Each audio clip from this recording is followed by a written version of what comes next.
తెలంగాణ భవన్లో బీఆర్ఎస్ అధినేత కేసీఆర్ బర్త్డే వేడుకలు ఘనంగా జరిగాయి. బీఆర్టీయూ రాష్ట్ర అధ్యక్షులు రాంబాబు ఆధ్వర్యంలో బర్త్డే వేడుకలు నిర్వహించారు. కార్మిక విభాగం నేతలు కేక్ కట్ చేసి బర్త్డే సెలబ్రేషన్స్ జరుపుకున్నారు. బీఆర్ఎస్ శ్రేణులు పెద్ద ఎత్తున తరలివచ్చారు.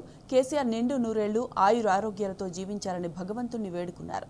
రాష్ట్రంలోని సబ్బండ వర్గాల ప్రజలు కేసీఆర్ సీఎం కావాలని 1000 కళ్లతో ఎదురుచూస్తున్నారన్నారు.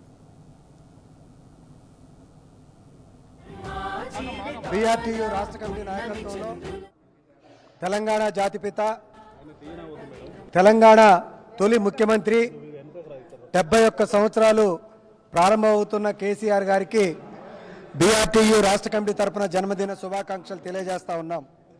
ఎంతో కష్టపడి తెలంగాణ ప్రజల ఆశలు నెరవేర్చి తెలంగాణను ఏర్పాటు చేసి తొలి ముఖ్యమంత్రిగా బాధ్యతలు తీసుకొని తెలంగాణని అభివృద్ధి పదంలో ముందుకు తీసుకుపోయిన ఘనత కేసీఆర్ గారిది.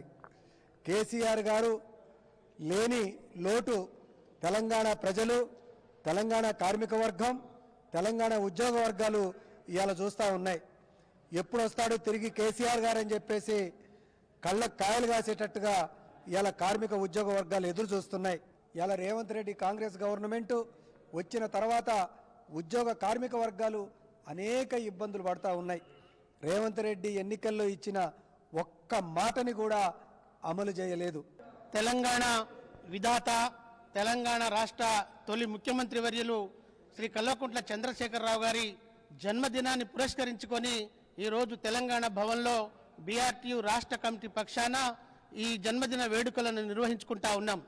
గతంలో సమైక్యాంధ్ర పాలనలో ఈ రాష్ట్రంలో ఉన్నటువంటి కార్మిక వర్గాన్ని ఎవరూ పట్టించుకోలేదు. అదేవిధంగా ఏదైనా సమస్య పరిష్కారం కోసమో, కనీస వేతనాల అమలు కోసమో, లేదా ఇతర సమస్యల పరిష్కారం కోసం ఏదైనా అడగడానికి పోతే కలిసేటువంటి నాదులేనటువంటి పాలన గతంలో జరిగింది.